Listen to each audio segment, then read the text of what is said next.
If you enjoy this content, please take a moment to rate and review it. Your feedback will greatly impact our ability to reach more people. Thank you.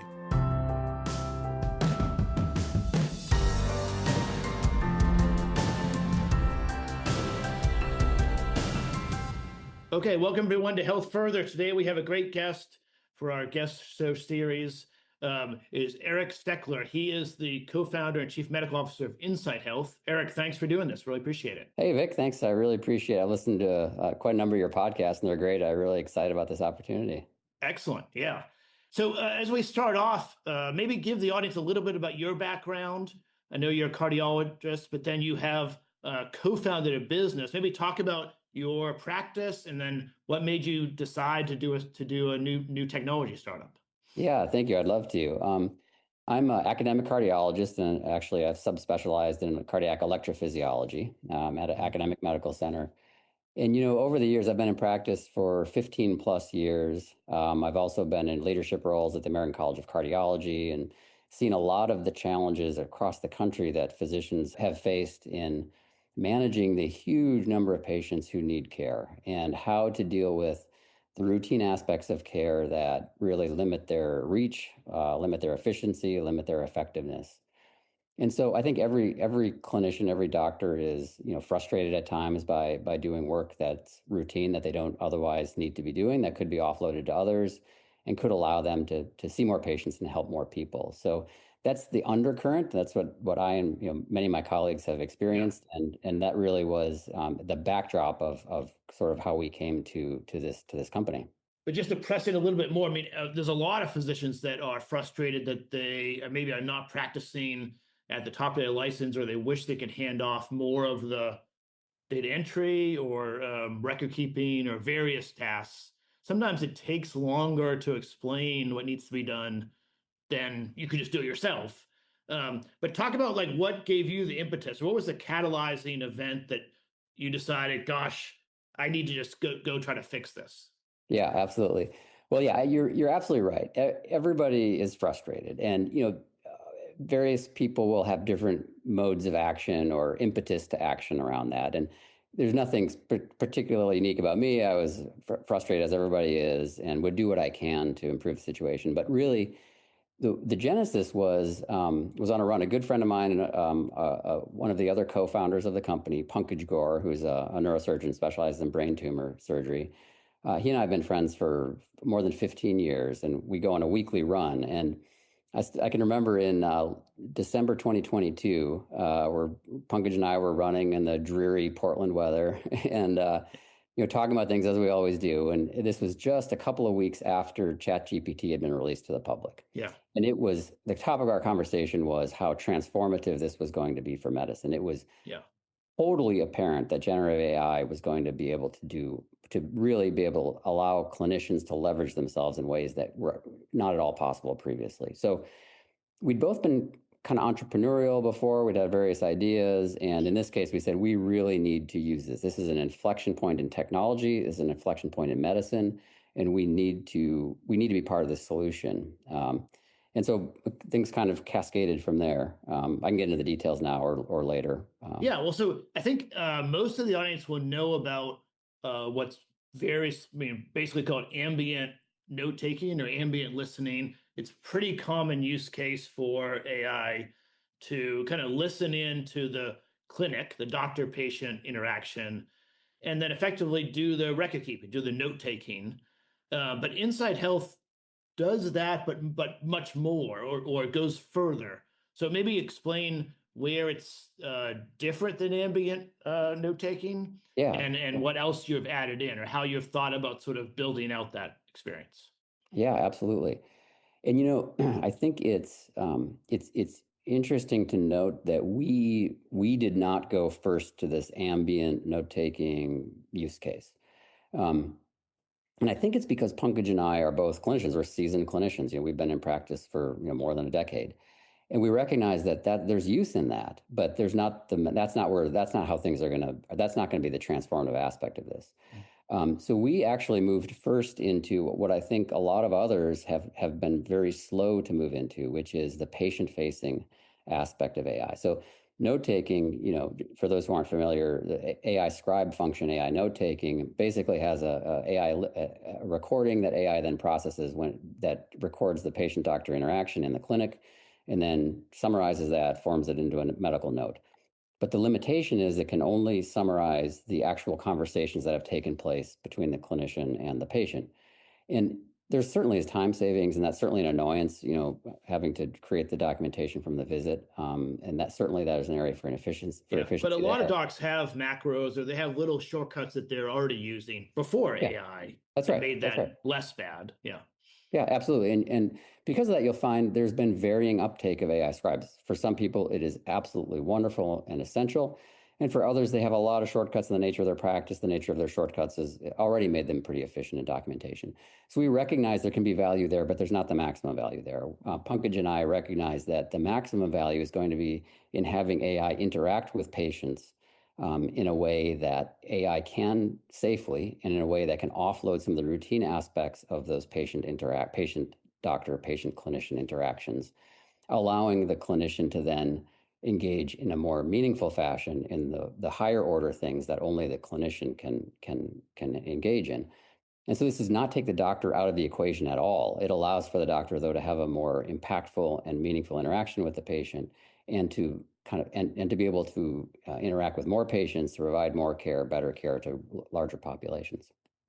So when I think about my interactions with the healthcare system, there already are extenders that help the physician, right? So you fill out the intake form in the waiting room. AI could certainly be involved in collecting that data, so I don't have to do the damn clipboard anymore.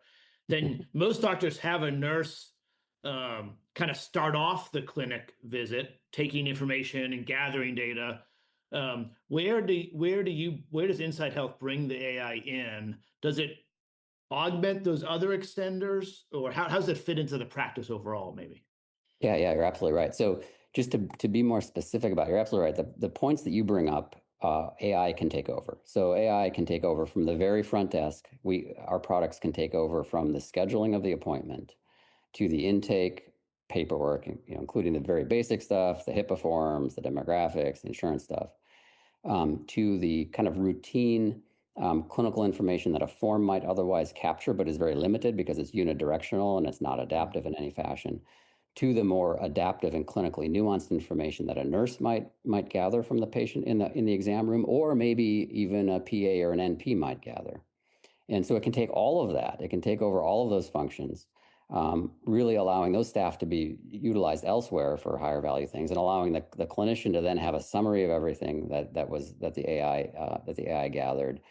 And then just to talk you through how it happens, the clinician then can walk in and look at a summary. It's kind of similar in academics. If you have a medical student or a resident working with you in academic medicine, that medical student or resident would go and talk with the patient beforehand, gather all the information, and then come out and present that information to the attending doctor. Very similar to that, the doctor can take a look at the summary, meet the patient, thank them for having interacted with the AI virtual assistant, verify essential elements of the history that were obtained. 2 or 3 or 4 things usually are the critical elements to verify. And then talk with the patient, maybe ask a couple of additional questions if there's anything additionally that needs to be gathered, and then really start really delving into why the patient is there, really connecting with the patient, talking about what the potential diagnoses are, what kind of testing is required, and counseling about those things. And that's really why we went into medicine. And to be able to get to that point rapidly, to be able to then extend that to more patients than you could otherwise is really a game changer. Yeah, and so are you using it in your practice there? Yeah, so we have the 2 co-founders, Pankaj and I. Pankaj is using it extensively in his clinic.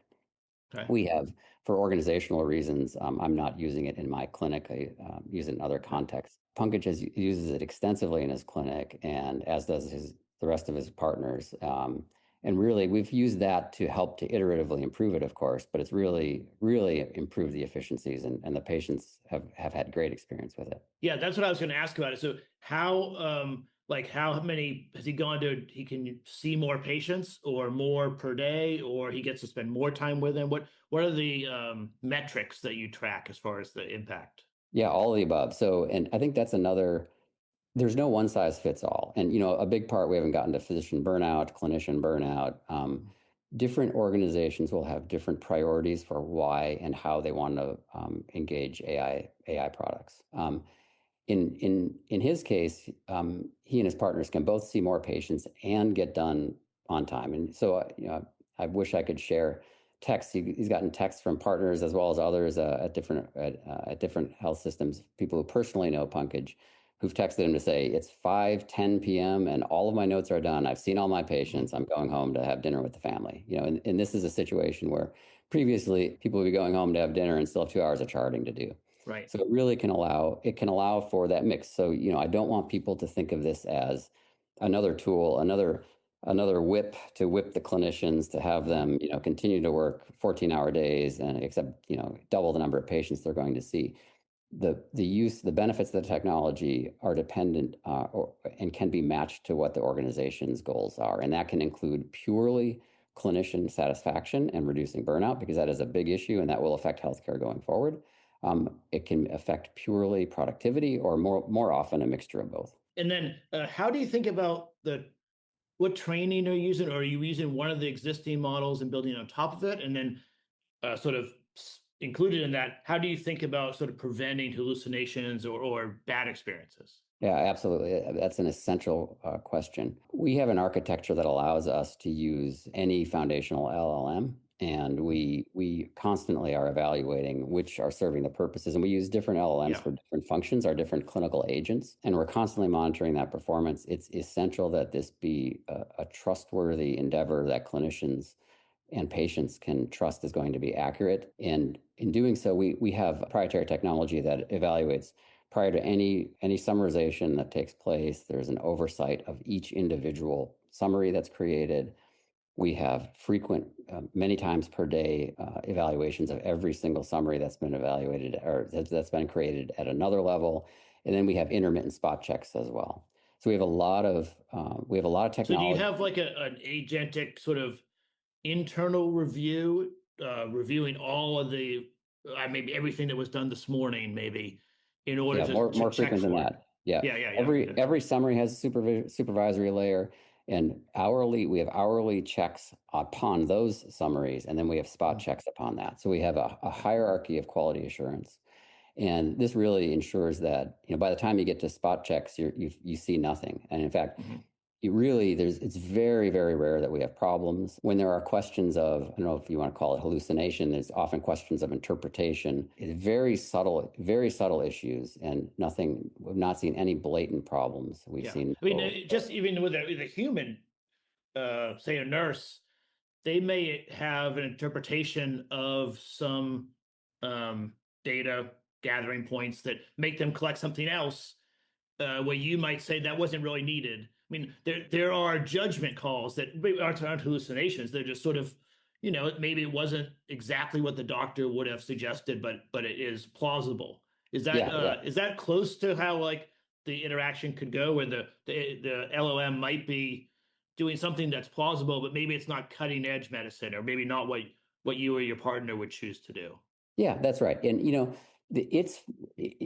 our technology is functioning at a very high level, but you're absolutely right. It's not going to be able to gather the clinical history for at the level that an expert infectious disease doctor of 30 years would gather. It will be somewhat lower performance than that, but it is very high level. And in general, when a doctor needs to ask additional questions, it's the kind of questions that you would expect an expert specialist to have to ask on top of almost anyone else who would have gathered the medical history prior to that. And I also want to point out that, it's not just, we started out with patients with defined conditions or coming in for specific complaints. And we've evolved our technology to now be able to handle patients coming in with unknown disorders, into primary care or into urgent care. And really, our clinical agents can do a remarkable job of gathering a very effective history without prior knowledge of why the patient's coming in, and can incorporate aspects of their medical history to figure out this, because this is what a clinician would do. A clinician would know what the patient's existing medical problems are, how that might influence what's going on, what medications the patient's on, how that might influence what's going on, what their habits and lifestyle are. Our technology can incorporate all of that to generate questions and create create for the clinician ideas about what the diagnoses may be, though it doesn't actually diagnose the patient, of course. Yeah. Yeah. Okay. So if I'm coming into a primary care doc, I guess maybe it's a question. Does it have access to my medical records in the health system already so that it could gather my past history and what medications I'm on? And then we both arrive at the clinic visit. And I have new concerns, new symptoms, new things to talk about, but it has my history already. Is that Absolutely? Yes, absolutely. Yeah. With integration, with EHR integration, it will have access to that, and that will be used to inform what questions are asked based on what may be going on, because it's very different, a kind of a blank slate with regard the same symptoms in the context of a blank slate and unknown medical history will be very different and can be from different reasons. And therefore, different questions would be asked by any clinician, AI or human, than if you know actually what's going on with the patient. So yes, it does have access to your medical record through the EHR. And the clinician does as well. Our technology can provide summaries for the clinician from prior notes to help the clinician when they walk into the room understand more about the patient's background without having to go through 60, 80, 90 pages of background information. Right. Okay. So it sounds like the clinicians, the docs are really liking it. How are the patients found it? Have you got feedback from the patients? Yeah, we have a lot of feedback, a lot of positive feedback. And I should say that we have research. We have a research protocol approved by the Institutional Review Board, IRB, of a top 10 university, and that will hopefully be launching soon, looking at the feasibility and comparing our technology to humans gathering, to human doctors gathering information from patients. And then we also are in discussions with some health services researchers about utilizing our extensive database of anonymized data to glean how the patients more formally glean and objectively glean how the patients have experienced it. We have some just delightful stories. I can remember one patient with chronic pain. If you have chronic pain, if you've suffered from chronic pain for a lifetime, sometimes it's therapeutic and important just to be heard, just to know that somebody is listening to you. And unfortunately, we're also busy. Clinicians are so busy that we don't often have that time. Well, this patient engaged with our clinical assistant for over an hour, talking about their pain history, talking about their symptoms.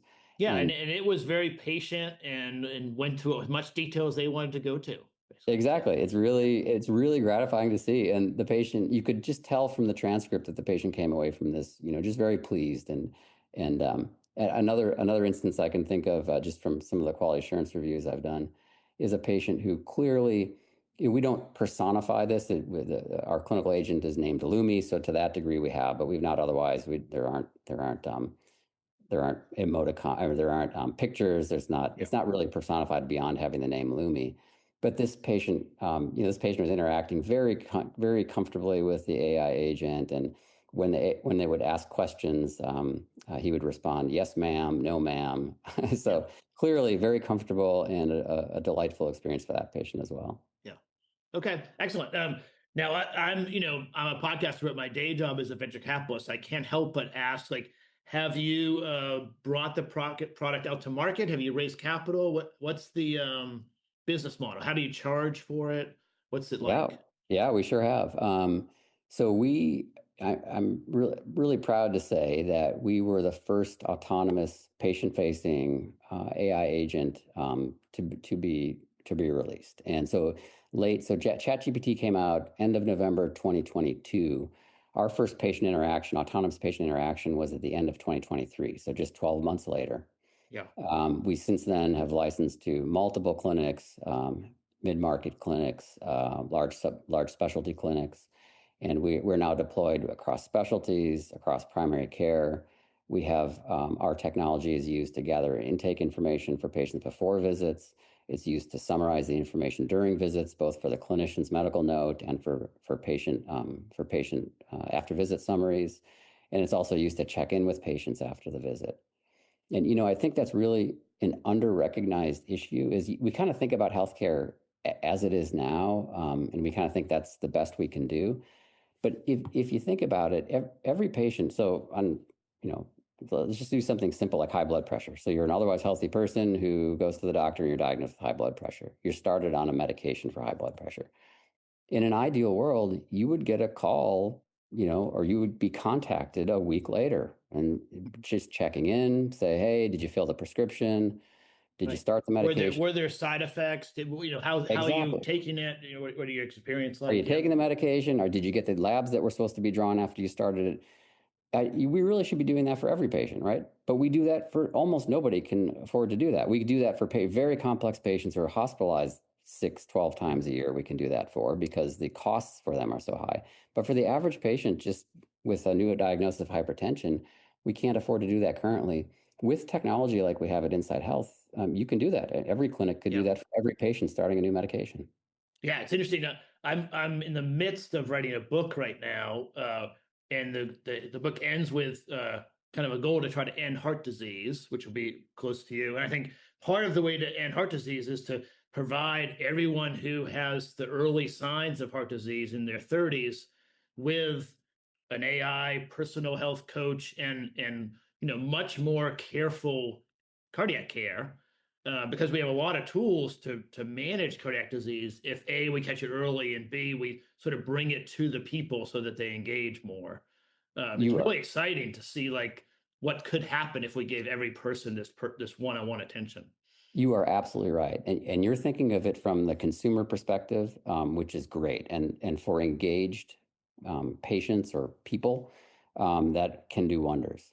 But a lot of people aren't that motivated, aren't that engaged, and they won't do that. And for them, we need to rely upon healthcare professionals to shepherd them along. And it ends up, this was actually when we it's probably all of the above, both end, right? It really is important to empower the clinicians. Yeah.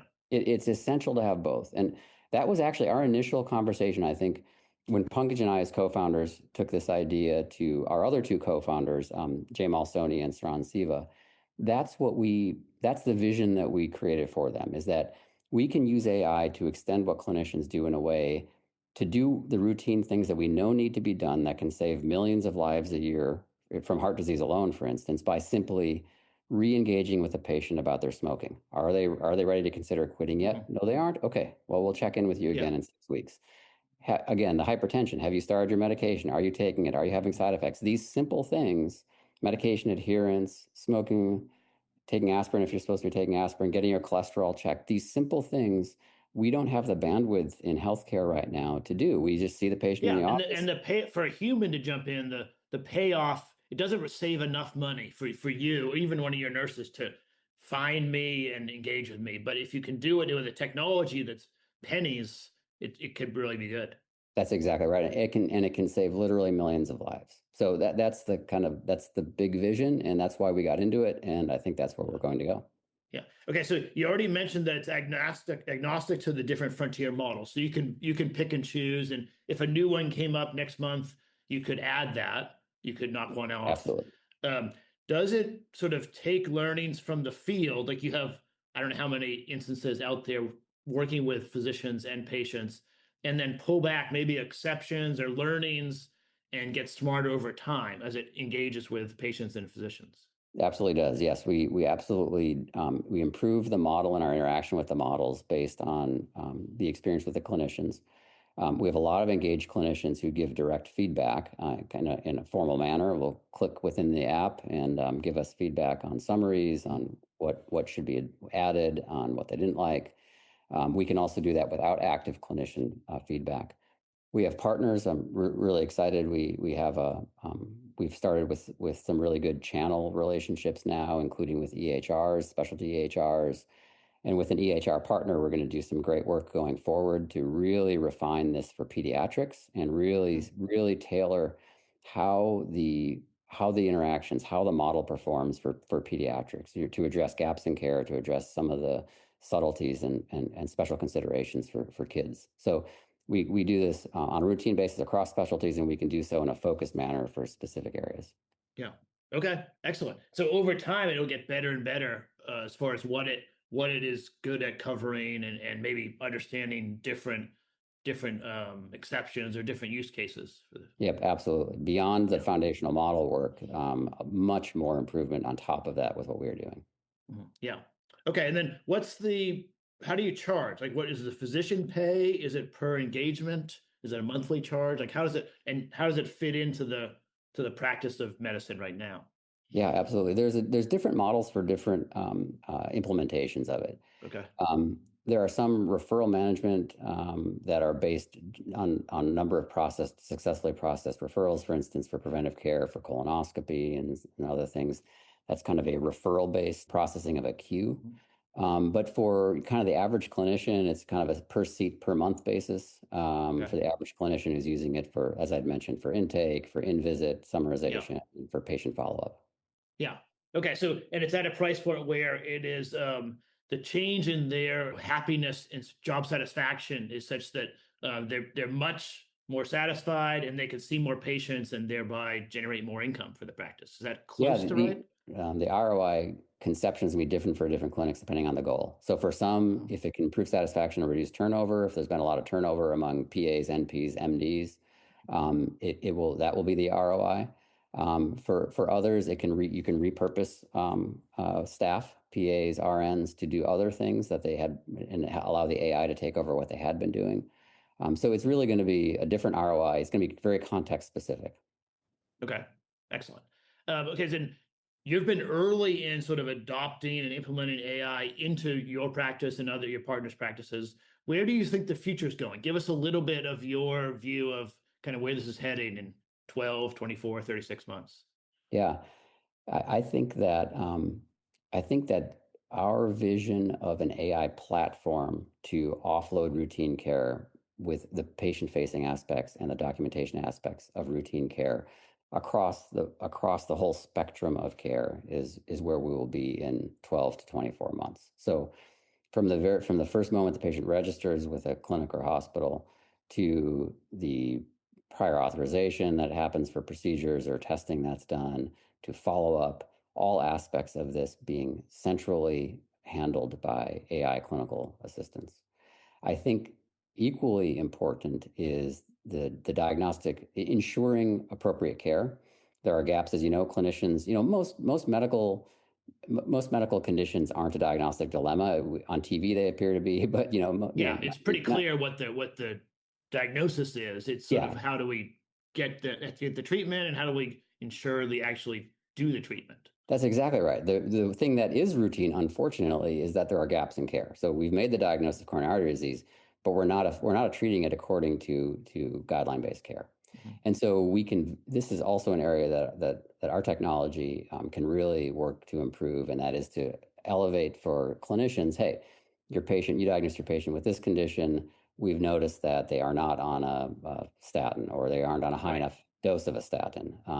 So it can very effectively do that. Our technology can also make diagnoses, but that's farther in the future. That's farther down the roadmap, I think, for us and for everyone else, because for a variety of reasons, there's more risk there. Where do you cross the line into a regulated medical device, software as a medical device? Other issues I've not heard people talking about that are very important, like anchoring bias. The first thing, both Pankaj, the other co-founder, chief medical officer, and I, both of our wives are doctors as well. And, the first thing my wife mentioned about diagnostic decision support is watch out for anchoring bias. Watch out for the clinician. The first thing you show the clinician as a potential diagnosis is what they are going to start thinking about. And that may not be what you want. So how you handle that for different conditions and for different clinicians in different contexts is also very important. Yeah. And it's interesting. There's sort of there's at least two, maybe three different considerations. So like, what can we do from a technical capabilities point of view? Then there's what is regulation, what's allowed in the regulatory environment and what's reimbursed. And then there's the adoption of like, how are the physicians and patients willing to change their behavior? And those things don't move at the same pace. I think the technical capabilities are far ahead of what is regulated and what is accepted by both the physicians and the patients right now. You're right. That's absolutely right. Yeah. So you think within 12 months, there'll be health systems that have a kind of an AI platform that is helping the patients maybe navigate through the system and advising both the patient and the physicians and the whole care team along the way? That seems very optimistic, but I would love that. I do. I do think that's quite possible. It's technically possible. Is it commercially and operationally possible? I think that's the bigger Yeah, wild it's card it's for much me. more the adoption curve than the technical capability that I Yeah. think is optimistic. No, I think yeah, it may be a little bit optimistic, but I have to say that, our early customers have been mid-market, have been, large multi-specialty clinics, that sort of thing. Mhm. They can move, they're somewhere between, they have financial resources, they have the vision, but they don't have the bureaucratic inertia that enterprise health systems Yeah. have, and not as much. And so maybe it's overly optimistic, but I do think that that customers like that could see these benefits, could have the financial wherewithal to do it, see the financial benefits from doing it, and have the quick turnaround from an operational Yeah, perspective. and then you might get the positive sort of pull where they start delivering much higher quality care and they have a better work experience, so they get more talent. So then it kind of, in a positive peer pressure way, it forces both big and small provider groups to come on board and adopt. We sort of You're absolutely right. And I didn't mention from an ROI perspective, there are quality incentives from Medicare and other and private payers. There are quality incentives that our technology can really be used to maximize. So they're really nice. They're really win-win-win. yeah. Better I mean, quality care for just the some of patient. the closing the care gaps are easy Yeah. layups to do. Yeah. Yeah, and so if you tune things, if you tune the implementation, the technology, and the implementation for that, you can generate ROI just by improving care across the spectrum of care. And I think that can be realized. Those financial benefits can be realized by larger multi-specialty groups and primary care groups, and I think that could do it. Yeah. Okay, excellent. Well, Eric, where can the listeners find you? Is there a website? Where should they learn more about Insight Health and get signed up and begin to help this adoption in the next 12 months? Yeah, absolutely. Love to see them come to our website anytime, insighthealth.ai, and come and peruse some of the use cases that we currently have, how the technology works. They can sign up for our freemium AI scribe, although as I've mentioned, that's only one small part of everything that we offer. And yeah, love to see them explore it and contact us at any point with any questions or interest. Yeah. Great. Anything we didn't cover that I should have asked you about? No, I think you asked me a lot of the most important questions, and I think anything else you might have asked me, I might not have an answer for. So, Yeah. Okay, Eric. Well, thanks for doing this. Really appreciate it. Exciting stuff coming out of the West Coast. And we'll have to have you back on to sort of get an update in the next 12 months. yeah, I'd love to. I'd love to. Thanks for your time. It's really exciting Okay. to be on your show.